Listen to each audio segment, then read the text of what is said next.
Bon, ça enregistre. Parfait. Oui. Donc, bienvenue à un autre épisode du Carré de Sable. En fait, c'est un épisode de Curieux Rivard aujourd'hui, spécial trouble de la personnalité avec Dr. Pierre David. Donc, je vais nommer votre titre comme je l'ai lu au complet. OK. Vous êtes psychiatre et chef du programme des troubles relationnels et de la personnalité de l'Institut universitaire en santé mentale de Montréal. C'est ça? Oui. C'est une grosse carte, ça, quand même, là. Ça veut, non, il faut le prendre comme maintenant, nos instituts, c'est long, puis c'est dur à réduire. Puis si on veut faire ça politiquement correct, on nomme tout, là, mais non. OK. Et la raison pour laquelle on se parle, c'est que récemment, le 20-21 mai dernier, vous avez tenu le deuxième colloque francophone sur les troubles de la personnalité. Oui. Et c'est un sujet, moi, qui me fascine et que je trouve super intéressant. Et j'avais envie, évidemment, qu'on se jase pour en apprendre plus sur tout ça. Mais avant de commencer, j'aimerais ça définir parce que je sais que dans l'imaginaire populaire, la ligne n'est pas claire entre un psychiatre, un psychologue, un neuropsychologue, un neuroscientifique. Fait que je me demandais comment vous définissez ces titres-là différemment. Dans les faits, c'est des gens qui sont appelés à travailler ensemble, mais le psychiatre, initialement, c'est un médecin qui a fait une surspécialité en psychiatrie, au même titre qu'il y a des chirurgiens, des gynéco-obstétriciens ou des pédiatres. Fait que là, c'est quand même un cours de médecine surspécialité. Puis, on va un petit peu plus précisément s'occuper des maladies mentales, des troubles mentaux plus sévères. Puis, dans notre intervention, il y a aussi à prendre en compte les possibilités d'intervention au niveau de la médication, entre autres. Okay.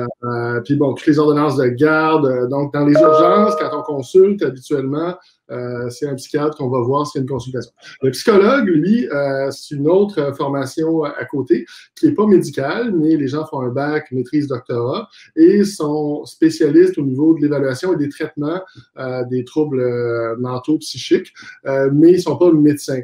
Il y a des psychologues qui travaillent dans le réseau public, mais beaucoup travaillent dans le réseau privé par eux-mêmes, sans être liés à des psychiatres ou à des structures de soins. Le neuropsychologue, c'est une surspécialité de la psychologie. C'est quelqu'un qui est psychologue au départ, mais qui va se spécialiser dans l'évaluation plus détaillée du fonctionnement psychique, souvent avec des tests, donc fonctionnement cognitif, mémoire, au niveau du TDAH aussi, souvent ce sont des professionnels demandés.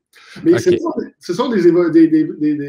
Le domaine est large, c'est complexe. Fait que ce sont des professions ce qui se faisait en 1970, en 2000, en 2020, ça change un peu, puis il y a une interactivité qui est nécessaire souvent. OK, puis tout le monde travaille ensemble, j'imagine, parce que tout le monde a comme... Dans la chaîne, là?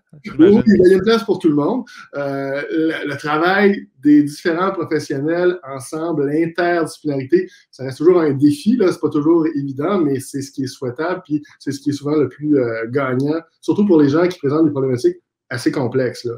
OK. Je me demande, j'ai entendu des notifications, je pense que vous recevez peut-être des courriels ou un espèce de...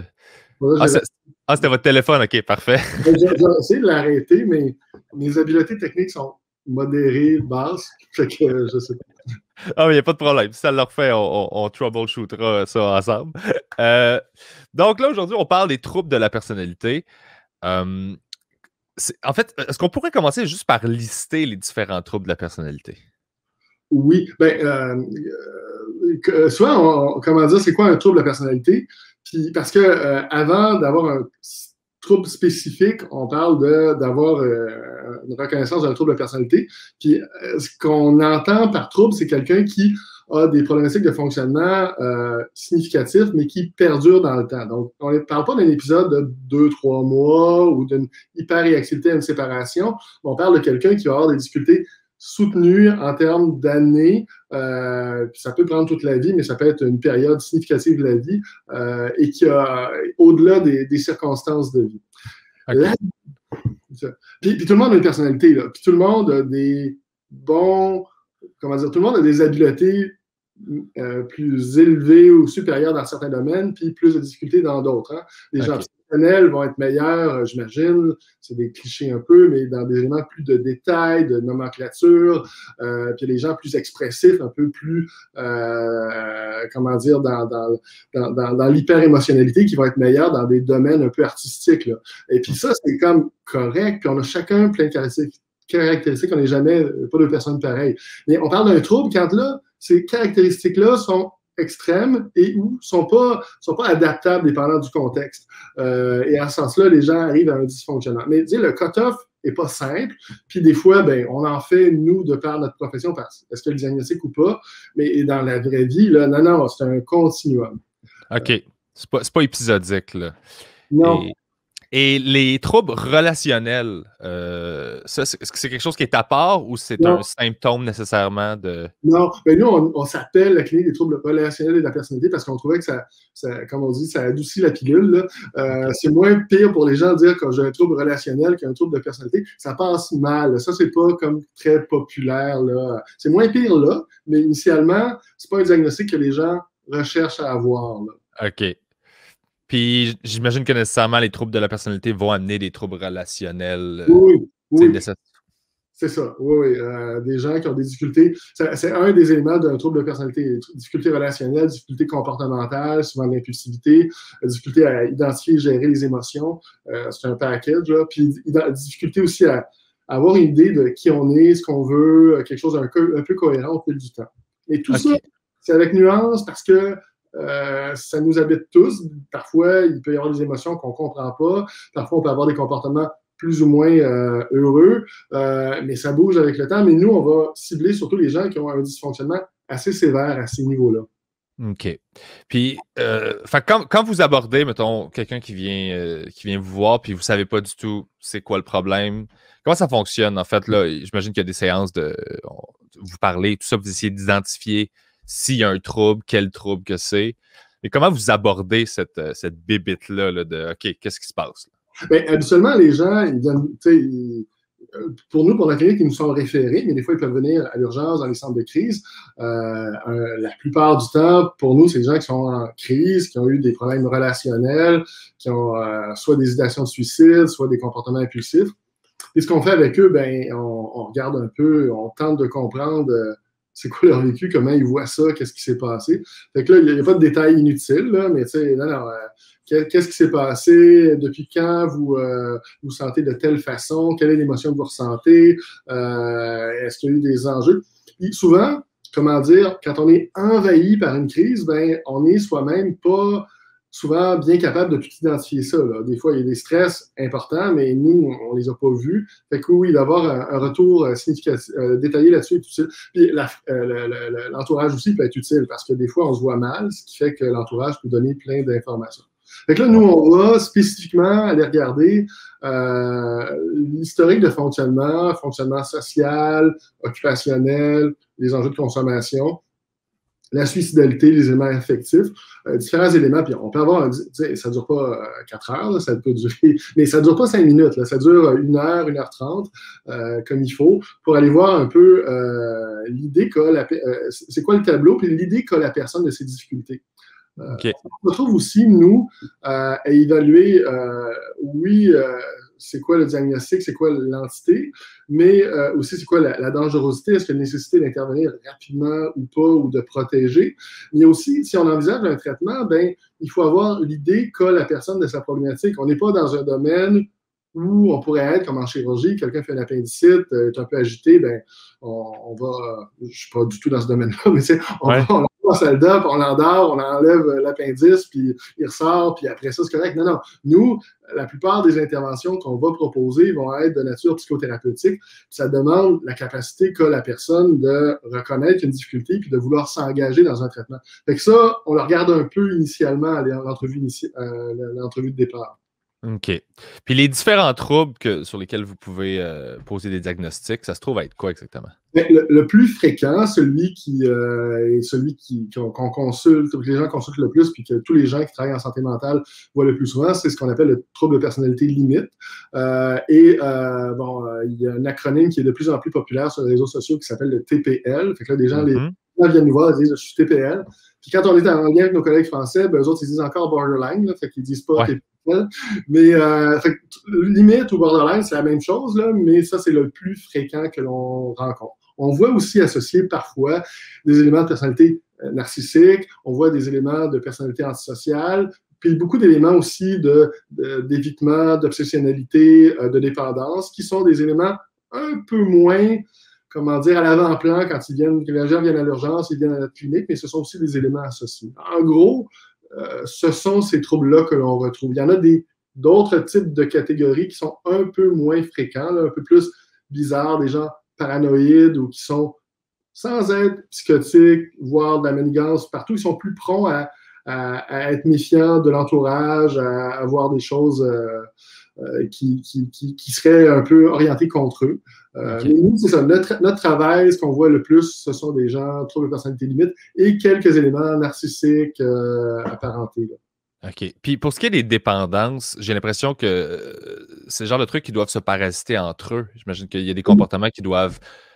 Ça te mène à consommer pour essayer de t'automédicamenter. Oui. Donc, ça doit être un gros pain à essayer de défaire de. Okay, c'est-tu la dépendance qu'on traite ou c'est un symptôme de quelque chose d'autre en dessous? Oui, ben ça, mettez le doigt là, souvent, un élément arrive avec plein d'autres. Fait que là, il faut essayer d'avoir une compréhension le plus cohérente possible de ça. Puis oui, on donne des étiquettes de diagnostic, mais c'est comme, non, tout ça est fluide.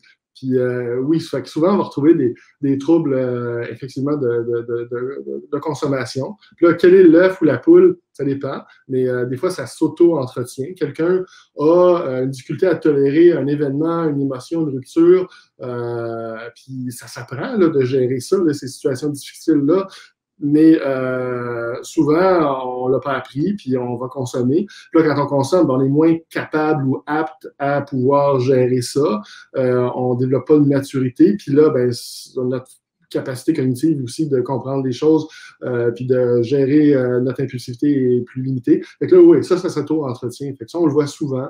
Puis on peut avoir des symptômes dépressifs, des symptômes anxieux aussi reliés, là, dépendants de. OK. Fait que ça doit être dur de remonter parce que j'imagine que ça, c'est des symptômes qui sont présents dans plein de trucs différents. T'sais, un TDA peut être anxieux, oui. Puis avoir. Fait que tout ça est comme OK, mais on remonte à quoi? Parce que les symptômes, ultimement, c'est faire de l'anxiété, être un peu dépressif, consommer trop. Ça se retrouve dans plusieurs diagnostics différents. C'est ça, oui. Ben, on pourrait, à la rigueur, faire une évaluation de tout le monde, là, de plusieurs heures, plein de tests auto-administrés, mais bon, on ne va pas retrouver l'origine avec une compréhension là, détaillée de toutes choses, mais on va tenter de voir les éléments les plus significatifs importants. Puis souvent, quand on arrive à intervenir, ben, c'est des choses similaires. Là, quand quelqu'un a des troubles de comportement, il est impulsif, des instabilités relationnelles, soit de l'automutilation, il consomme aussi, ben, c'est clair que d'avoir une intervention qui va cibler la diminution de la consommation, c'est bon, là. Peu importe c'est quoi l'œuf et la poule, là, c'est bon. Après ça, d'amener la personne à avoir un plan de crise pour gérer les situations difficiles, c'est aussi bon, là. Il y a plusieurs petits éléments comme ça qui sont qui vont être corrects aussi. L'autre élément, ce qui est souvent important, c'est d'amener la personne à prendre en compte de son contenu, son fonctionnement psychique, de ses émotions. Ça a l'air simple, mais non, d'arriver à nommer que là, je ressens de la tristesse, de la colère, de l'envie, de l'irritation. Il n'y a pas de mauvaise émotion, là, c'est correct de tout ressentir ça, mais d'avoir la capacité de pouvoir mieux identifier ça, ben ça, c'est un apprentissage, puis il y a des gens qui sont peu équipés pour ça, fait que ça peut se travailler. Même chose, si je ressens une telle émotion, ben comment ça que je ressens ça? Là, même les gens qui n'ont pas de trouble de personnalité, vous, moi, tout le monde, des fois, on ressent des émotions, on ne sait pas c'est quoi. Là, mais avec le temps, OK, on a un éclair, ou il y a un ami qui nous dit, ben là, écoute, je t'ai vu 2-3 fois de même, puis il nous fait un reflet qui nous aide à comprendre. Ça fait partie de la vie. Mais les gens que l'on voit souvent sont particulièrement en difficulté pour identifier les choses qui semblent bien évidentes pour les gens autour d'eux. Mm-hmm. Et moi, les TPL, évidemment, comme plein de gens, j'ai plein de préjugés par rapport à ça. Okay. Parce que j'en ai côtoyé et j'ai été de l'autre côté. Donc, j'ai vécu un peu. J'ai appris à connaître c'était quoi en côtoyant des gens borderline. Ouais, c'est ça, à la dure. Donc, dans ce temps-là, il y a souvent moins d'empathie puis plus de protection quand tu es de ce côté-là, mais éventuellement, tu finis par comprendre les nuances de tout ça parce que c'est effectivement très nuancé. Et je me demandais, parce que je sais qu'il y a une dimension, puis là, je vous dis ça, c'est vous le professionnel, là. Il y a une certaine distorsion de la réalité qui se fait, je pense, chez les certains, peut-être, troubles de personnalité limite. Ben, oui, allez-y. Oui, et donc je me demandais, quand vous êtes en consultation avec quelqu'un qui a un trouble de personnalité limite, comment vous faites? Parce que l'information qui vous arrive, c'est l'information que la personne vous donne, mais si cette personne-là distorsionne la réalité, comment vous faites pour caler ça? C'est pour voir que c'est faux. Parce que ces gens-là se croient généralement, donc ils ont l'air super sincères. Oui, ben, comment dire, tout le monde, on est, peu importe notre diagnostic, notre situation, on donne, quand on rencontre quelqu'un ou on raconte une histoire, si on a eu une dispute avec quelqu'un, on va lui donner notre vision des choses, là, puis ça peut Ouais. être fait que, tout le temps, il y a plusieurs côtés à la médaille, puis ça, c'est un élément à considérer. Maintenant, ben, on sait qu'on peut se tromper, on sait qu'il y a plein de choses qu'on peut ne pas saisir, puis il m'est arrivé de voir quelqu'un, puis d'être pas mal sûr de mon idée, puis là, whoop, la prochaine rencontre, une semaine après, je vois la fratrie ou les gens autour, puis non, il y a plein d'éléments majeurs qui n'ont pas été nommés initialement. Puis c'était pas que la personne ne voulait pas me le nommer nécessairement, mais ça peut être que c'est en dehors de son champ de conscience. Alors oui, il y a toujours un risque d'erreur. Par contre, souvent, quand on voit les gens où ils sont en crise, ben, on pose plein de questions, puis souvent, ils vont nous donner, si on établit un certain lien de confiance, ils vont nous donner quand même beaucoup d'informations, puis on arrive à avoir une idée de ce qu'on veut chercher pour peut-être avoir une meilleure compréhension du dysfonctionnement. Là.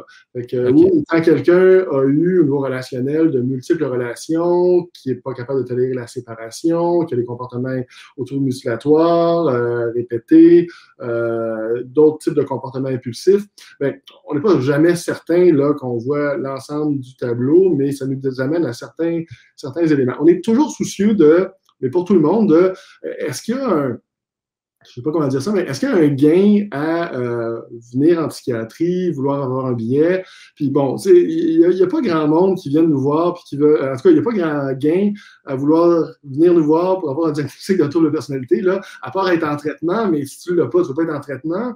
Ouais. Non, parfois les gens ont de la difficulté à accepter ce diagnostic-là, puis aimeraient mieux avoir un diagnostic de trouble bipolaire ou de dépression, là, ça passe mieux, c'est vu comme étant davantage biologique.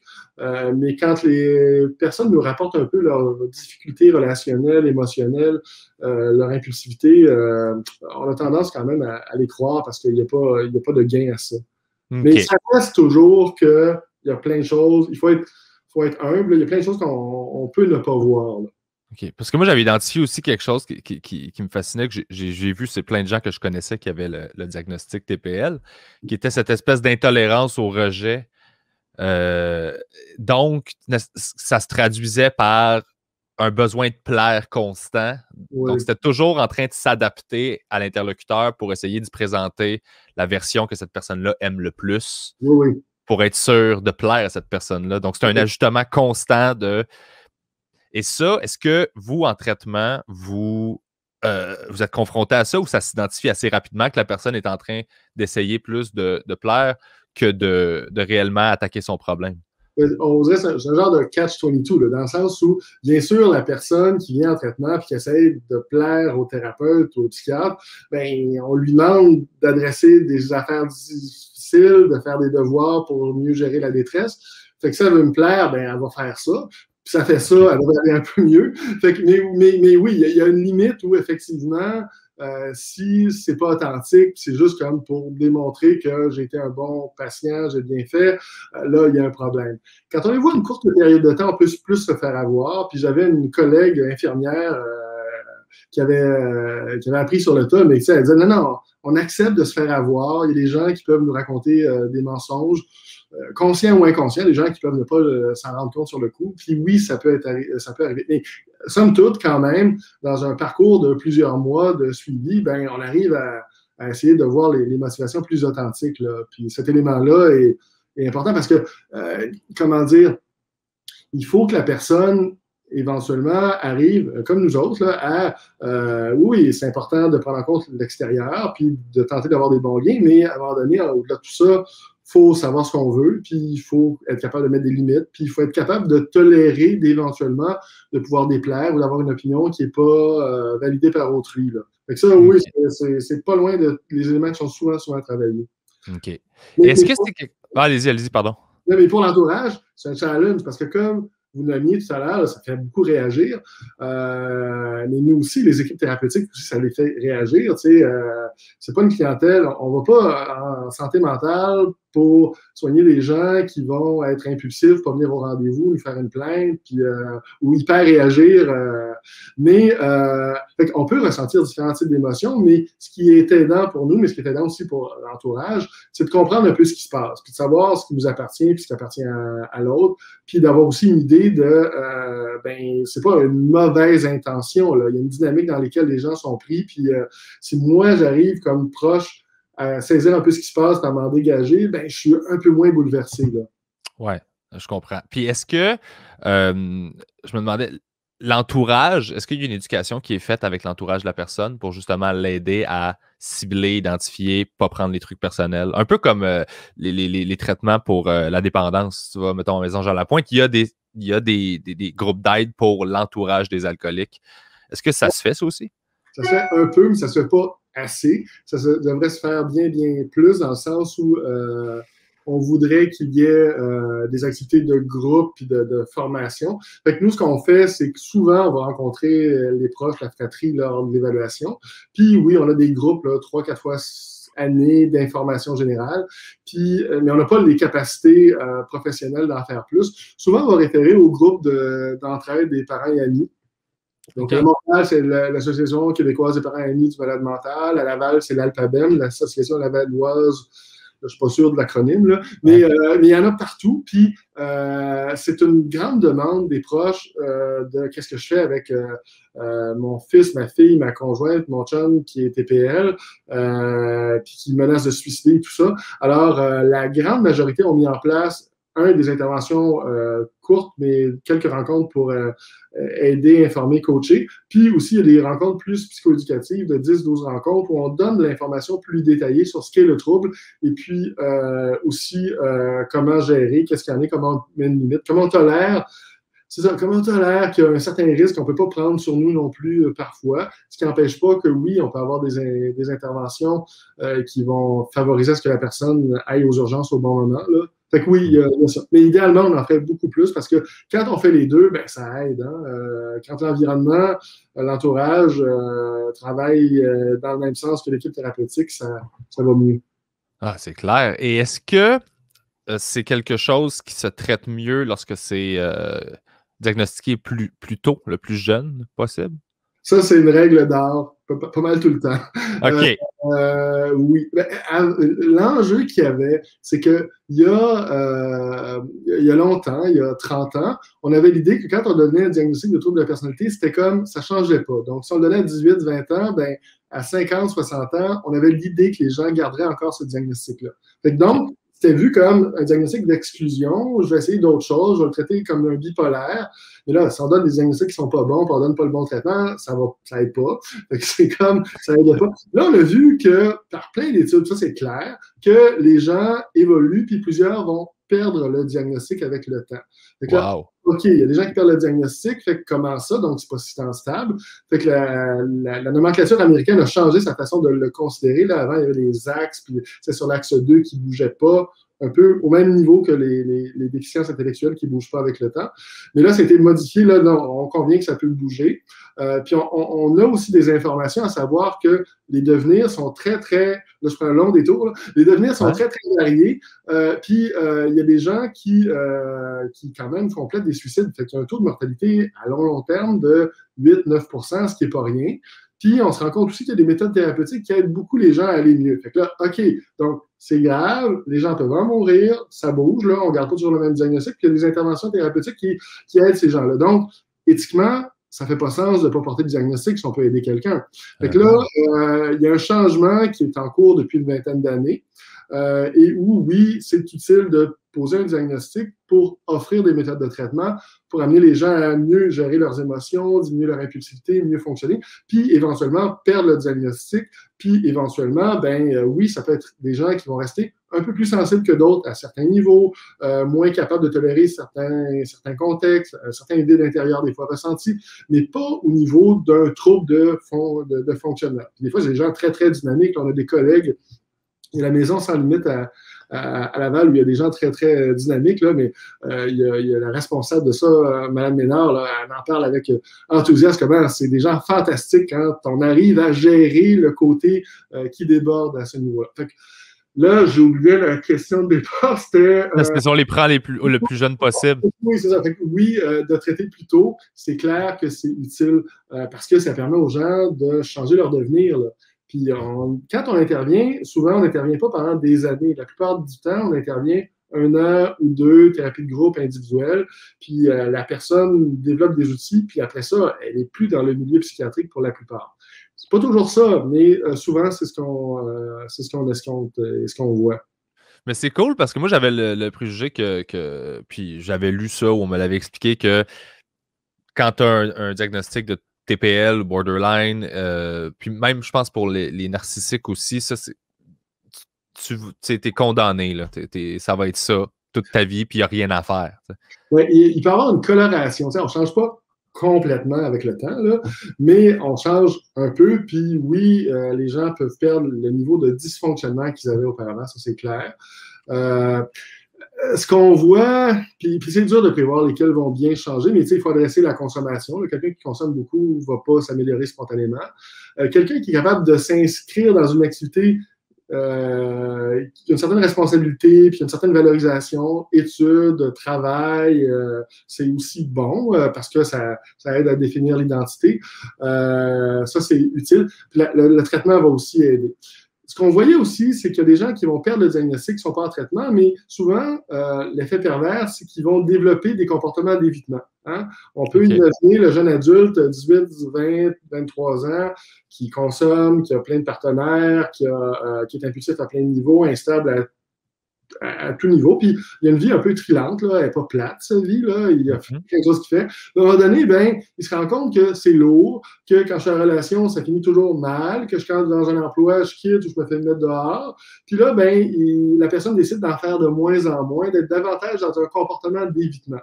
Et là, on va la retrouver à 35, 40 ans, sur l'aide sociale, pas voir grand monde ou 1 ou 2 personnes, puis pas d'activité extérieure ou à peine quelque chose, 1 ou 2 choses. Puis là, OK, là, il y a moins d'instabilité relationnelle, moins d'instabilité comportementale, moins d'instabilité affective, mais c'est parce qu'il y a moins de choses qui se passent. Puis ça, c'est la personne officiellement perdrait le diagnostic, mais le devenir n'est pas ce qu'on désire. Et ce qu'on pense, nous, c'est que apprendre à mieux gérer ses émotions, mieux améliorer son fonctionnement, ça demande, oui, si possible, un certain encadrement, mais il faut s'exposer un peu. L'évitement, trop d'évitement pour personne, c'est pas bon. On voit ça. Mais il me semble justement, en traitement, je pense que s'exposer à une peur ou à une situation difficile, ça fait partie du traitement pour justement l'apprivoiser puis y aller graduellement. Fait que c'est sûr que si tu te retires de ça complètement, tu n'as plus de problème, mais tu n'as plus rien non plus autour. Là. Tu t'isoles. C'est ça. C'est que souvent, nous, il y a l'idée des fois que les gens disent on vient en traitement, puis après ça, on ira travailler, on fera des choses. Non, on apprend à nager dans l'eau, on peut avoir un cours théorique, mais il faut quand même aller dans des activités où on est en interactivité, puis ça va nous mobiliser, puis on n'aimera pas le patron, puis le collègue, puis tout ça. Plein d'affaires humaines, ordinaires. Mais il faut les ramener parce qu'il ne faut pas surréagir, il faut garder son intérêt ou à tout le moins être soutenu dans sa démarche. Puis ça, être en thérapie en même temps, ça permet d'adresser ça. Fait que ça, c'est vraiment le package qu'on aime. La personne qui reconnaît sa difficulté, qui est capable d'être dans une démarche de traitement, mais qui en même temps s'expose modérément. Là. On ne demande pas aux gens de travailler 60 heures semaine, 2-3 jours ou des études, c'est correct, mais qu'on voit des gens pour une certaine responsabilité. Ah, nice. Puis est-ce que, d'un point de vue chimique, les médicaments quel type de médicament, dans quel cas vous allez recommander une médication? Puis est-ce que c'est pour le trouble de la personnalité limite directement ou c'est pour traiter un symptôme autour la plupart? Je sais qu'il y a plein de nuances, évidemment. Vous posez très, très bien la question. Il n'y a pas une médication qui est officiellement acceptée ou validée comme étant un traitement du trouble de personnalité. Okay. C'est comme le gold standard. Ce qu'il faut faire, c'est plus de la psychothérapie. Là, la médication n'est qu'un à côté qui peut légèrement aider. Bon, il y a, parenthèse, on peut avoir des conditions comorbides. Tu sais, je peux avoir une pneumonie, puis en même temps m'être blessé le genou. Fait que je vais prendre un antibiotique pour faire la pneumonie, puis je vais prendre une médication, un anti-inflammatoire pour mon genou. Fait qu'on peut avoir un trouble de personnalité limite, puis je peux avoir des attaques de panique, un épisode dépressif majeur ou certains symptômes psychotiques. Puis là, je vais prendre une médication ciblée pour ça. Fait que ça, c'est possible.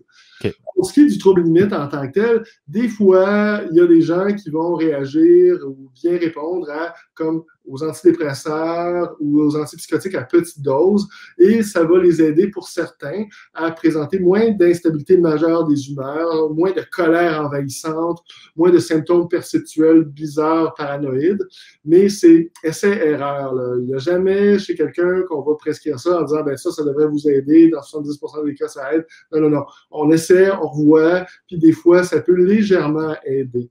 Moi, je vais surtout le prescrire chez les gens qui ont vraiment... C'est beaucoup l'instabilité des humeurs. Là. Des gens qui ils décrivent ça comme des montagnes russes, puis ça change plusieurs fois dans la même journée. Puis il peut y avoir des événements qui créent le changement, mais il peut y avoir aussi rien d'identifiable. Des fois, il y a quelque chose, mais la personne n'identifie pas. Puis là, ben, ça peut être on est bien, jusqu'à on est très, très heureux, motivé, plein de dynamisme. Puis là, une demi-heure après, non, c'est de l'irritation, de la colère, de la détresse, de la suicidalité. Puis là, il y a des gens qui ça bouge beaucoup. Puis là, c'est très, très désorganisant, fatigant. Ça veut dire que la personne, elle ne peut pas s'engager à qu'est-ce que je vais faire ce soir ou demain. Là, non, son état affectif est complètement, c'est random. Là, il ne sait pas. Ouais. La médication aide un petit peu à limiter l'instabilité, mais c'est inconstant. OK. Puis j'imagine que c'est ça, quand tu réduis cette instabilité-là, ben là, tu es plus en mesure de... Tu as plus d'espace pour identifier, pour réfléchir, pour prendre des actions concrètes que d'être dedans puis juste le vivre puis essayer de passer au travers. C'est exactement ça. Ben, je vais faire du pouce là-dessus. C'est que souvent, le scénario qu'on voit de temps en temps et qu'on aime bien, c'est qu'initialement, en traitement, on donne une médication qui va légèrement aider à stabiliser. Puis en cours de traitement, après 6 mois, 1 an, 2 ans, là, on va réduire la médication. La personne est plus stable, va développer des outils, un environnement un peu plus stable. Puis là, idéalement, elle va arriver à se départir et ne pas prendre de médication. Mais il y a quand même des gens chez qui, non, une petite médication aide, puis quand ils prennent ça, sont stables. Quand ils arrêtent de prendre ça, même s'ils ont été en thérapie, ils fonctionnent bien, il y a une instabilité qui demeure. En fait, pour certaines personnes, bon, le cerveau est complexe, ça va être une médication un peu comme le Synthroid pour l'hypothyroïdie, une médication qu'on va prendre longtemps. OK. Puis là, il y a toutes sortes de perceptions, mais ce qu'on propose, nous, aux gens, c'est l'objectif numéro 1, c'est d'être bien. L'objectif numéro 2, c'est de prendre le moins de pilules, de médicaments, mais l'objectif numéro 1, c'est d'être bien. Fait que c'est comme... peut-être que des fois, si on prend une petite médication, est-ce que ça serait un bon deal si on est convaincu ensemble que ça change de quoi puis vous allez mieux? Ah. Puis ce qui m'intéresse aussi, c'est que généralement, ben je dis ça comme si je connaissais ça, mais des gens qui ont ce type de comportement-là, ils ont des troubles de personnalité limite, en général, j'ai l'impression que ils peuvent se construire un cercle social qui est très toxique parce qu'ils ont des personnalités un peu éclectiques qui vont dans tous les sens. Fait qu'ils peuvent se ramasser avec plein de gens qui nuisent à leur rétablissement parce qu'ils établissent des... Peut-être qu'ils font des relations basées sur des petits trucs très précis qui sont stimulants. Fait que c'est pas des... C'est ça, ils vont pas chercher dans des gens qui sont complets stables. Ils vont aller chercher une affaire chez une personne qui est le fun, puis une affaire chez l'autre. Fait que comment vous abordez leur entourage pour essayer de déconstruire ça? Est-ce que vous l'identifiez? Est-ce que vous êtes en mesure de faire OK, ben là, t'es mal entouré, en fait, là. Puis il faut que tu t'en rendes compte. Oui, mais là, c'est sûr qu'il faut un certain recul dans le sens où ils ne vont pas suivre notre recommandation de lâcher le chum ou telle affaire. Puis même si même si je l'ai déjà essayé, là, ou à tout le moins nommer, non, les gens ne suivent pas ça. il y a les deux, mais effectivement, souvent, ce qu'on voit, c'est qu'il y a beaucoup d'instabilité. Hein? Fait que c'est du monde qui n'ont vu du monde, puis ils ne voient pas longtemps, puis souvent, ils n'ont pas de relation stable depuis très, très longtemps. Ce qui fait que ça bouge énormément. Mais oui, des fois, ils sont en relation relativement conflictuelle ou qui ne nous semble pas heureuse. On tente d'identifier. Puis des fois, quand les gens... comment dire... Là, il peut y avoir un traitement en couple, mais c'est une autre démarche, puis on ne la gère pas à la clinique. Mais il n'est pas rare quand même que quelqu'un qui est en thérapie pendant 1 an ou 2 va réévaluer son organisation de vie, puis va changer de partenaire pendant ce temps-là. Là. C'est des choses qui arrivent et qu'on voit. Maintenant, non, des fois, on peut être heureux qu'il y ait des changements dans la vie d'une personne, mais on n'est pas comme directement impliqué ou soutenu là-dedans. On voit plein de choses, comme ce qu'on parle dans la société actuellement, là, des gens qui sont en relation de couple un peu abusive, pour laquelle on identifie des choses, puis oui, on a une idée claire de ce qui va être proposé, fait, mais la personne, si elle n'est pas en danger imminente, puis elle ne l'actualise pas, on vit avec, là, on n'a pas tellement le choix. Oui, mais de toute façon, vous travaillez avec cette personne-là, donc c'est un peu à elle d'effectuer les changements dans sa vie. Vous ne pouvez pas contrôler l'entourage en tant que tel. Là. Vous n'avez pas le choix de. Puis même si on voulait, ça ne marche pas. Là. C'est ça, OK. Et moi, j'ai une vision de la psychiatrie. Dans ma tête, ça a toujours été, on remonte à l'enfance, puis là, on remonte, puis on analyse quel type d'enfant que tu étais, quel genre de vie que tu as eu, parce que j'ai l'impression que c'est une période super importante dans la formation de ta personnalité et tout ça, tout ce que tu vis, les besoins non répondus, puis un paquet de trucs comme ça. Fait que, est-ce que, de un, est-ce que c'est vrai? Et de deux, est-ce qu'il y a quelque chose qui cause des troubles de personnalité? Est-ce qu'il y a des lieux communs? Oui, il n'y a rien de nécessaire. Il n'y a pas un pattern qui est nécessaire pour développer un trouble de personnalité. On n'en trouve pas. Mais il y a des éléments qu'on trouve plus souvent. Puis en gros, c'est beaucoup les éléments d'abus, négligence, instabilité relationnelle. Beaucoup de gens comprennent le trouble de personnalité limite, entre autres, si on prend celui-là, comme étant, entre autres, au départ, des relations affectives qui sont... je vais peut-être fermer ma fenêtre parce qu'il y a un bruit de fond. Il n'y a pas de problème. Il n'y a pas de problème. Fait que c'est ça. Fait qu'on voit souvent, beaucoup de gens rapportent que c'est beaucoup un attachement insécure. Donc, l'attachement insécure, ce serait surtout relié au fait que dans l'enfance, jeune adolescence, les gens ont été en lien avec des personnes qui étaient inconstants dans leur façon de se relier à eux. Fait que c'est pas des gens qui sont distants, c'est des gens qui peuvent être très, très impliqués, mais impliqués de façon inconstante. Fait que le père qui est très présent ou la mère qui est très présente pendant quelques semaines, quelques mois, puis après ça, on ne le revoit plus. Puis un autre arrive, ou dans les caregivers, dans ceux qui donnent les soins, des gens qui vont être en même temps abusifs. Fait que là, c'est dur pour l'enfant de réconcilier l'idée qu'il y a une personne qui parfois est bien intentionnée à mon endroit, mais parfois est pas du tout là, pas fiable, puis parfois complètement abusif. Et il y a des gens qui sont plus sensibles à ces événements de vie-là que d'autres. Mais souvent, on va voir de ces événements-là. Mais il y a des gens chez qui on tente de regarder au niveau historique, qu'est-ce qui s'est passé, qu'est-ce qu'il y en est, puis on n'identifie rien de si tant spécial. Mais habituellement, il y a quelques éléments en lien avec l'instabilité relationnelle et un attachement insécure. Puis l'attachement insécure, là, quand on est en relation, c'est un peu ça. Là. Je suis en relation avec quelqu'un, mais je ne fais pas confiance complètement. J'ai la crainte qu'il y ait le rejet, l'abandon. Fait que là, mon idée est beaucoup reliée à OK, est-ce que l'autre est vraiment en lien avec moi?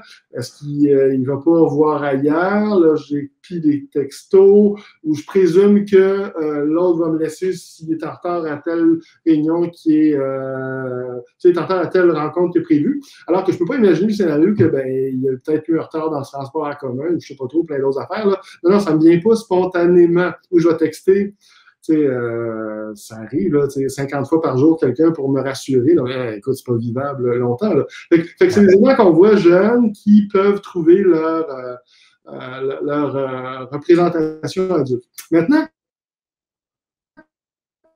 on peut le faire, on peut aller dans le détail, puis historiquement, la psychiatrie était beaucoup en lien avec la psychanalyse, et puis c'était beaucoup l'historique développemental, puis après ça, on tente de travailler avec ça comme focus. Mais ce qu'on va faire en traitement, c'est, on ne veut pas nier cet aspect-là, puis on peut le regarder initialement à l'évaluation. Mais on prend la personne là, adulte, avec des moyens, des capacités de pouvoir prendre des décisions, puis on tente de prendre appui sur OK, sur ça. Ça veut dire, OK, reconnaître les enjeux, les difficultés, les fragilités, les vulnérabilités, mais non, c'est pas comme quand vous aviez 9 ans, 10 ans. Là, vous avez la capacité de pouvoir faire des choix. Il y a des choses que vous avez des habiletés. Vous ne pouvez pas tout changer, moi non plus.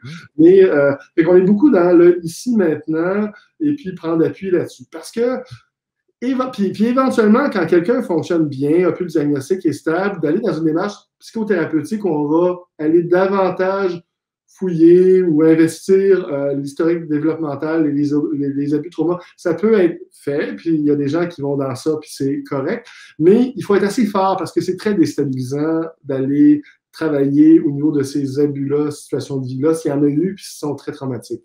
OK. Ah, c'est fascinant. C'est sûr que. Puis j'ai quelque chose que j'aimerais valider. Je ne sais même pas si c'est vraiment fondé dans votre domaine, mais moi, j'avais appris ça que, en fait, quand tu es jeune, tu es impuissant. Tu n'as pas de contrôle sur ce qui se passe. Si tu suis, mais tu n'as pas le contrôle de ta vie. Fait que tu es toujours comme à la merci des gens qui prennent soin de toi. Puis là, tu vas développer, tu peux développer des blessures par rapport à ça ou des complexes, un paquet de trucs comme ça. Puis quand tu te retrouves à l'âge adulte dans des situations d'impuissance ou de sentiment d'impuissance, généralement, tout ce qui remonte, c'est les mêmes blessures que tu avais quand tu étais jeune. Parce que ça te ramène à la dernière fois où tu étais dans ce feeling-là, où tu as forgé pas tes défauts, là, c'est pas le bon terme, là, mais tu arrives adulte, puis là, tu te remets dans le même contexte. Je me sens impuissant, puis quand tu étais jeune, tu étais impuissant, puis là, tout repop. Est-ce que c'est quelque chose qui est vrai, ça, ou c'est pas du tout? Ben, ce que vous décrivez, ça ressemble beaucoup à une façon de comprendre qui est en lien avec les schémas, où on a, tu sais, parfois, ça c'est une des façons de comprendre le psychisme et puis le fonctionnement psychologique, c'est que parfois, dans un contexte particulier, on est happé puis on est dans un mode de relation, de se représenter qui est présent. Puis il peut y avoir ce schéma-là où, OK, là, je suis face à une situation où je me sens impuissant, pas capable, puis là, ça revient avec tous ces souvenirs-là, puis les mêmes éléments émotionnels. Puis ça n'est pas en contradiction avec d'autres façons de voir. Là. Okay. Comme on dit, la psychiatrie, la psychologie, le cerveau est complexe, ce qui fait que, comment dire, des fois, il peut y avoir puis à chaque fois qu'on a une théorie, c'est un peu une simplification parce qu'on ne comprend pas tout, mais il y a différents points de vue qui expliquent des choses similaires, mais des fois légèrement différentes. Là.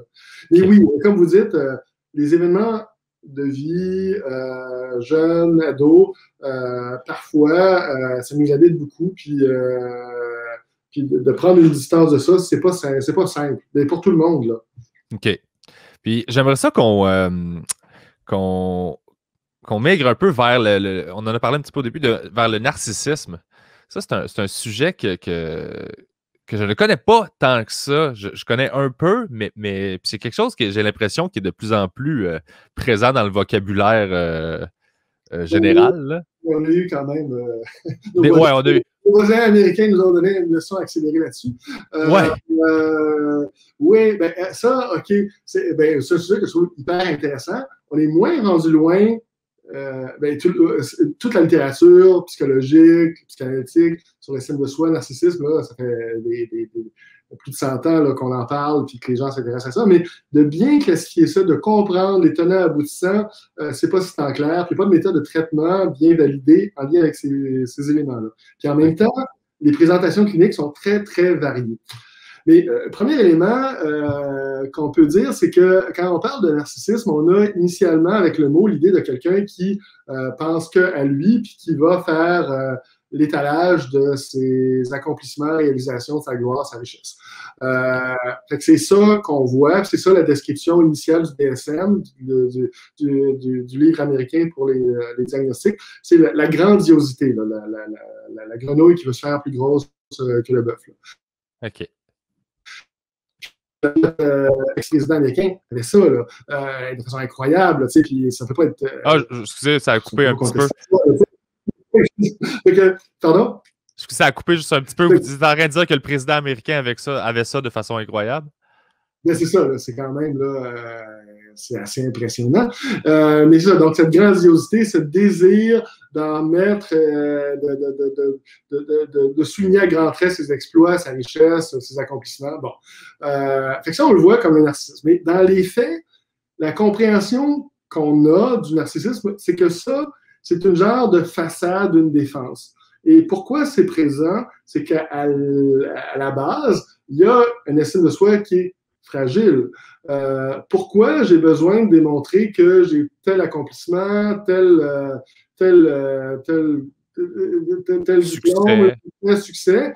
Ben, souvent, ça va être pour avoir le regard admirateur d'autrui. Souvent, ça va être pour se confirmer qu'on a une certaine valeur. Parce que si moi, vous, n'importe qui, on est relativement confiant en soi dans un domaine, ben, peut-être qu'on n'a pas besoin de mettre autant d'énergie pour avoir le regard admirateur d'autrui. Puis, fait que la base, c'est vraiment l'instabilité ou la fragilité de l'estime de soi, qui peut être dans la grandiosité. Puis on voit aussi dans le narcissisme un autre élément qui est moins décrit ou connu, ce qu'on appelle plus le narcissisme hyper-vigilant. Donc, la personne qui ne va pas être à démontrer ses réalisations, mais qui va être hyper vigilant par rapport aux commentaires d'autrui, qui va être très soucieux de ne pas être humilié, de ne pas être mal vu.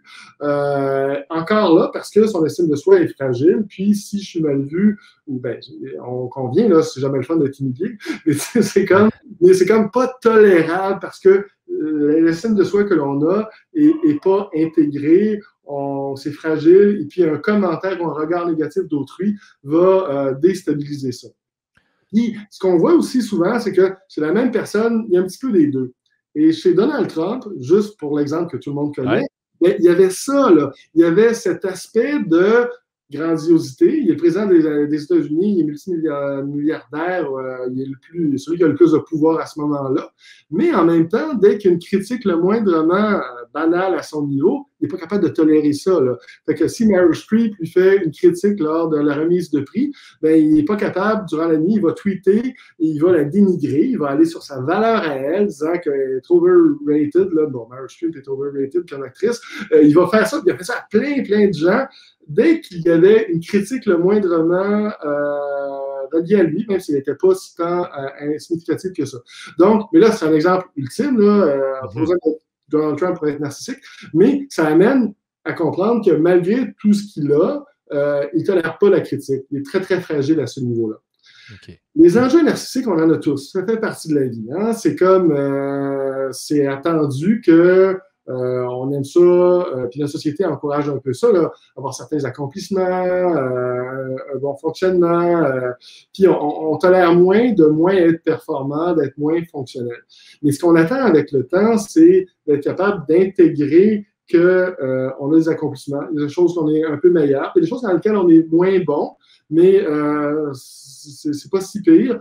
On est, somme toute, quelqu'un de valeur qui avons des habiletés, facile à dire, là, mais ça prend un certain développement, un certain encadrement, support pour arriver à avoir une idée, une estime de soi qui est davantage stable. C'est de créer sa propre valeur, en fait, de se réapproprier son identité plutôt que de la mettre dans les mains de tout le monde, du monde entier. C'est ça. Alors, on veut pas, c'est pas qu'il faut être complètement détaché du regard des autres, mais il faut avoir un filtre, parce que le regard des autres, vous, moi, il y a du monde qui ne vont pas aimer ce qu'on fait, vont trouver que c'est pas approprié, puis bon, peut-être qu'on peut regarder ça puis s'ajuster, mais non, c'est pas ça qui doit être au premier plan, l'élément qui juge de notre valeur. On doit, avec le temps, être capable de convenir qu'on a des habiletés au-delà du regard des autres. Ou il y a des gens pour lesquels on va trouver qu'ils sont plus significatifs dans un domaine en particulier. Puis là, bon, si je fais une activité, puis j'ai quelqu'un qui est très bon là-dedans, peut-être que les critiques ou les commentaires, je vais les prendre avec plus d'attention. Mais ça, c'est un domaine que je ferais. Là. Si je fais une activité sportive, puis quelqu'un me donne ces commentaires-là où je suis vraiment pas bon, ben c'est correct, je suis pas bon dans ce sport-là, puis mais je suis peut-être bon dans d'autres choses. Et peut-être que si j'arrive à aimer cette activité-là, même si je suis pas bon, ben je peux avoir du plaisir quand même. C'est pas juste être le meilleur, d'être bon. que ça, quelqu'un de narcissique, est-ce qu'il va à dire, s'empêcher? on est beaucoup. Là, excusez, ça a coupé un peu. Hop, est-ce que vous êtes encore là? OK. Oui, c'est encore là. Ah, OK, parfait, je vous entendais plus. Ça, quelqu'un de narcissique, est-ce qu'il va s'empêcher de se mettre dans une position où il ne sera pas hyper performant, justement, pour pas Oui, paraître. oui, oui. Beaucoup de gens vont choquer puis pas y aller de peur parce qu'il faut, c'est comme n'importe quoi, il faut tolérer qu'on puisse avoir un échec pour s'exposer. Même chose en relation affective, quelqu'un qui est TPL, comme disaient les rituaux médicaux, les histoires d'amour finissent mal en général. Fait que pour être en relation affective, pour s'engager, il faut pouvoir tolérer que peut-être ça ne fonctionne pas. Fait que c'est la même chose avec une activité. Il faut tolérer que peut-être on ne sera pas le meilleur ou très, très bon. Et si on est capable de nuancer là-dessus, c'est vraiment intéressant. Là. Puis moi, je suis dans le monde artistique, là, je suis humoriste dans la vie, fait que c'est un milieu qui, je veux dire, c'est assez étrange parce que justement, on les voit un peu, ces comportements-là, mais mon milieu est basé sur l'échec aussi, dans le sens où tu te mets sur la corde raide constamment de une blague qui marche pas, des trucs comme ça. Ça, c'est une forme de rejet, là, quand tu fais une blague qui fonctionne pas. Fait que c'est étrange parce que quand ça fonctionne, là, tu vois ce type de personnalité-là exploser puis être nourri, mais ils sont quand même exposés au départ avant d'avoir la validation de tout le monde que ça fonctionnait. Ils sont exposés à beaucoup, beaucoup de rejets. Là. Fait qu'il y a une espèce de ligne de quelqu'un qui a ce tempérament-là, normalement, ne devrait pas vouloir faire, mettons, de l'humour ou de l'art parce que tu reçois beaucoup. C'est un jeu dangereux, mais en même temps, ça nourrit quelque chose qui est très fort comme satisfaction. Fait que, mais idéalement, mais je suis convaincu que c'est dur. Là, idéalement, c'est d'être capable de le faire, puis d'être content quand ça va bien, mais sans s'enfler la tête. Là, on peut avoir des problèmes à d'autres niveaux aussi. Puis en même temps, quand ça va pas bien, d'être capable de regarder, parce que c'est un domaine, à ce que je comprends, où on contrôle tellement pas de choses, puis c'est pas évident de savoir au niveau de l'humour qu'est-ce qui a fonctionné bien ou pas. Là. Ouais. Non, fait que. Mais oui, mais les grands narcissiques n'iraient pas dans ce domaine-là de s'exposer, je pense. Ils resteraient un petit peu. Où ils auraient un peu plus de contrôle. Fait qu'ils peuvent aller dans les narcissiques très fonctionnels, le monde des affaires, politiques. Puis il y a des narcissiques très, très dysfonctionnels aussi qui n'ont jamais de travail ou d'emploi. Aussi, le niveau de dysfonctionnement est très, très varié. Puis, les gens qui sont très narcissiques, quand même, ça entache un peu la capacité relationnelle, quand même. Ouais, puis je me demande, parce que j'ai une vision du narcissisme aussi qui est très apathique. Il n'y a pas d'empathie, il n'y a pas de. On perçoit souvent ces gens-là quand il y a des scandales, des trucs comme ça, puis qui sont un peu identifiés comme étant narcissiques. C'est des gens qui vont se déresponsabiliser, qui vont se positionner comme victimes d'une situation plutôt que d'accepter la responsabilité de leur tort, des trucs comme ça. Est-ce que c'est quelque chose qui est fréquent, ce qui est commun, ça? Bien, toutes les nuances sont possibles. Il y a l'idée que, comment dire, il peut y avoir aussi des composantes un peu d'antisocialité où les gens sont moins sensibles aux besoins de l'autre. Mais oui, comment dire, pour que le narcissique, celui qui a des traits très, très forts, là, soit capable de considérer, d'être empathique à l'autre, il faut qu'il soit rassuré puis relativement sécuritaire. Donc, s'il est très instabilisé, s'il est pointé du doigt, ben, il n'y aura peut-être probablement pas de place pour être attentif à l'autre. Puis là, il peut y aller dans toutes sortes de mécanismes qui vont être le déni ou accuser l'autre, projeter pour préserver sa façon d'être. Ça, juste, parenthèse, déni, projection, encore là, c'est des mécanismes qu'on utilise tous de temps en temps. Puis, si on réfère encore à notre ancien président américain, ben, tu sais, lui, le déni, il le fait de façon répétée. Et en ce sens-là, il le fait alors qu'il y a des choses, des évidences à côté qui sont contre ce qu'il dit, mais le déni, il arrive, lui, à l'aménager pour préserver le fait que c'est le plus grand, le meilleur et tout ça. Puis la projection, ben, c'est aussi être capable, par des entourloupettes cognitives, à amener l'autre à avoir la caractéristique que lui n'aime pas. Alors, il va appeler son concurrent Ted Cruz Lying Ted, comme quoi qu'il est le menteur, alors que quand même Trump est pas pire là-dedans. Ou il appelait Hillary Clinton Crooked Hillary. Là. Donc, Hillary, je ne sais pas trop comment traduire, là, mais quelqu'un qui a des... Qui est croche, là, qui est malhonnête. Mais en faisant ça, ben, lui, il se protège un peu. Ce sont des caractéristiques que lui a, mais que nous aussi, on peut avoir parfois.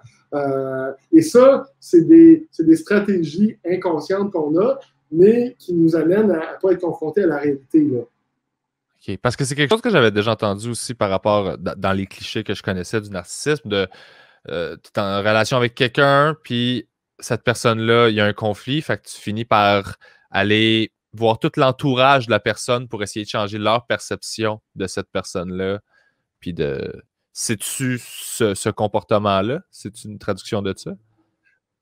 Je ne suis pas sûr, je suis pas sûr de comprendre l'idée que vous OK. avez.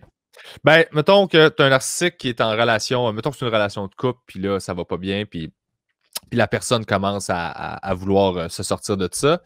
Et d'aller voir l'entourage de cette personne-là, le narcissique, il essaie de convaincre les autres autour que cette personne-là n'est pas correcte, de changer leur perception en inventant, en mentant sur des trucs qu'on essayait de...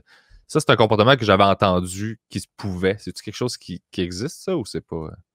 Souvent, il y a toutes sortes, il y a des gens qui sont hyper intelligents puis très narcissiques, puis qui vont être inconsciemment ou consciemment un peu manipulateurs, puis oui, capables de bien convaincre des gens. Oui, nous, dans nos interventions, c'est de se relier à la personne pour tenter de les amener à comprendre un peu, mais la perte, elle est où? Là? Si vous avez des comportements comme ça, ben, premièrement, quand ils viennent nous voir, ça va pas bien. Là. Fait que Ouais. puis là, on regarde, puis on tente de prendre en compte les enjeux d'estime de soi qui sont répétés, présents souvent, puis qui les amènent à beaucoup se mobiliser. Puis après ça, de voir, ben, OK, quand est-ce que ça survient, qu'est-ce qu'il y en a, puis c'est quoi les pertes? Les pertes, c'est souvent des pertes relationnelles. Quand on n'est pas capable de prendre en compte l'autre, quand on n'est pas capable d'être empathique de façon soutenue aux autres, puis quand on est juste à dépenser de l'énergie pour garder, préserver cette image de soi, et c'est de l'énergie, puis elle ne reste plus ailleurs. Fait que des fois, on arrive à pouvoir se relier mieux à ces gens-là dans une démarche thérapeutique. Mais les narcissiques sont plus stables que les TPL. Les TPL, c'est instable. Ce qui fait que ça bouge. Puis donc, un TPL à 20 ans, il ne sera pas pareil à 30 ans. Il va bouger. Normalement, ça m'améliore un peu. Le narcissique, il y en a qui fonctionnent relativement bien, puis c'est difficile de les amener à changer complètement. Puis idéalement, de diminuer l'intensité de ça, c'est l'objectif thérapeutique, mais c'est une démarche plus exigeante et moins évidente. OK, fait que les narcissiques sont plus durs à changer. C'est pas Oui, quelque chose qui va nécessairement s'en aller, là. oui, non. Les thérapeutes, il n'y a personne qui court après ces clientèles-là. C'est des gens, dépendant du niveau 2, parce que des enjeux narcissiques, on en a tous. Là. Mais Ouais. les gens qui sont très sévèrement atteints de ça, c'est difficile. Puis ils vont être aussi avec le thérapeute comme ils sont dans la vie de tous les jours. Ils peuvent être hautains, dénigrants, accusateurs. Fait que faut être robuste quand on les a en traitement aussi. Là. Mais justement, si de sa nature, il cherche à protéger son image puis sa valeur de soi aux yeux de tout le monde, qu'est-ce qui mène un narcissique à aller chercher de l'aide? Il me semble que c'est absolument contre sa nature. C'est quand il est en crise, il n'y a pas le choix. OK. Amoureuse, faillite. Puis là, on tente de voir au-delà de la crise qu'est-ce qu'il y en est. Puis là, souvent, les gens veulent avoir plus une étiquette de dépression, là, autour de la dépression. Ouais. OK. Mais si on veut traiter un peu plus longtemps, ben, il faut regarder les enjeux narcissiques. Puis là, comme on dit, c'est une blessure narcissique de dire à quelqu'un qui est narcissique. C'est comme... personne ne recherche ce diagnostic-là. Les gens viennent nous voir en disant qu'ils sont TPL, mais que je suis narcissique, là, on voit pas ça. L'idée, ben, il faut le nuancer. Là. C'est pas un drame. Il y a des enjeux là qu'on voit. On voit quand vous avez des comportements impulsifs, quand ça ne fonctionne pas, c'est que souvent, il y a une atteinte à votre estime de vous, puis ça vous amène à être complètement submergé par l'émotion. Donc, OK, c'est-tu présent dans d'autres contextes? Qu'est-ce que ça change? Puis il y a une façon de voir les choses autrement. Ceux qui à rester soutenus dans le lien. Oui, ils peuvent s'améliorer, mais ça demande une bonne motivation pour vouloir changer sa façon de faire parce que souvent, dès que la crise est un peu moins présente, ben, les gens vont se rhabiller puis vont quitter le traitement. Là. C'est fascinant. Merci beaucoup, honnêtement. C'était super intéressant. J'ai appris un paquet d'affaires. Est-ce qu'il y a quelque chose qu'on n'a pas mentionné que vous aimeriez dire, quelque chose qui est important que quelqu'un qui ne connaît pas ce domaine-là soit au courant de... OK, c'est ma chance. Attendez. Ben non, mais juste... intéressant de mieux comprendre. Oups, Ben, l'autre, on va falloir donne des diagnostics et c'est des étiquettes très négatives. va falloir le recommencer Oui. parce que, parce que le son a bugué direct quand vous avez commencé. OK. Ben, OK. Ben, l'idée, c'est que je peux y aller? Oui, oui, oui. OK. Ben, l'idée, c'est ça, c'est que on donne un diagnostic, mais sur l'étiquette, c'est limitatif. Fait qu'il faut se rappeler que non, on donne ça pour essayer de comprendre, mais on dit pas tout parce qu'il y a plein de nuances à saisir en lien avec ces gens-là. Ça peut bien évoluer. Puis oui, il y a des ressources. Et nous, quand on est proche de ces gens-là, on peut avoir toutes sortes d'émotions. Il ne faut pas se culpabiliser d'être irrité, en colère et tout ça. Mais de comprendre peut nous permettre d'avoir un comportement un petit peu plus contrôlé avec ces gens-là qui sont instables. Nous, il faut être, si possible, un peu stable dans leur entourage. Mais pour le reste, écoutez, non, vous avez fait le tour pas mal de ce que je travaille tout le temps là, par vos questions. Cool. Ben, merci beaucoup. C'était vraiment intéressant. Puis, ben, c'est ça. Je pense que les gens vont vraiment apprécier. Y a-t-il un événement? Est-ce qu'il y a un prochain colloque? Est-ce qu'il y a des trucs sur lesquels vous travaillez qui sont autres que. Ben, le prochain colloque est dans 2 ans. Fait que c'est en 2000. OK, fait que c'est aux 2 ans. OK. Ben, on parle, ouais. Puis là, ben oui, on regarde pour avoir une association qui inclut intervenants, mais aussi proches pour ça. Non, il n'y a pas d'événement nouveau ciblé là, au niveau du système de la santé. On tente de sortir en vie de la pandémie, puis notre colloque virtuel, puis Ouais. il y aura des choses. Et puis, c'est ça, c'est que la clientèle qu'on voit, c'est des gens jeunes pour la plupart, puis le réseautage est impressionnant. Les gens sont très dynamiques sur les réseaux sociaux. S'il y a des choses qui viennent, on pourra, sur le site de l'Institut universitaire en santé mentale, les mettre. Mais je n'ai rien de spécifique à amener. Parfait. Puis j'ai une dernière question rapide parce que je l'ai oublié, puis elle m'intéressait. Je me demandais, étant donné la pandémie, il y a eu beaucoup, j'imagine, de consultations qui se sont faites par vidéoconférence. Est-ce que c'est beaucoup plus difficile d'intervenir avec quelqu'un par webcam parce qu'il y a une sensibilité de moins qui est présente pour essayer d'identifier des trucs? Ben, oui et non. Quand la technique est bonne, quand la personne est vraiment présente, il n'y a personne d'autre dans sa chambre, et puis j'étais surpris de voir que des fois, ça allait relativement bien. Puis on a même fait, depuis un bon bout de temps, on fait des thérapies de groupe webcam, mais là, c'est tout l'enjeu de la confidentialité, c'est tout l'enjeu qu'il n'y a personne autour.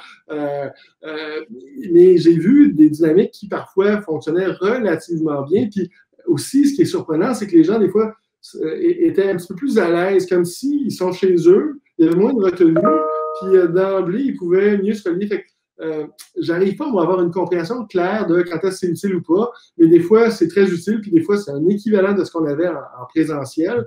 Mais d'autres fois, quand les cas sont complexes, quand on les connaît pas, il faut les voir initialement. Des fois, non, ça a été, c'était pas très utile. Je pense que à moyen terme, il y a une place pour ça. Ça, c'est clair. C'est aussi utile pour la personne, là, elle n'a pas à se déranger. Mais comment on l'encadre, à quel niveau, là, je n'ai pas de réflexion claire là-dessus. Ben, hey, ben, merci beaucoup. C'était super intéressant. Passez une super belle journée. Je vais mettre les informations du centre et de tout ce que vous faites pour des ressources en bas pour les gens qui aimeraient aller consulter ou juste savoir par où je pogne cette bébête-là, si jamais je le leak. D'accord. Ben, merci beaucoup. Très gentil. Très intéressant aussi. Au revoir. Au revoir. Bonne journée.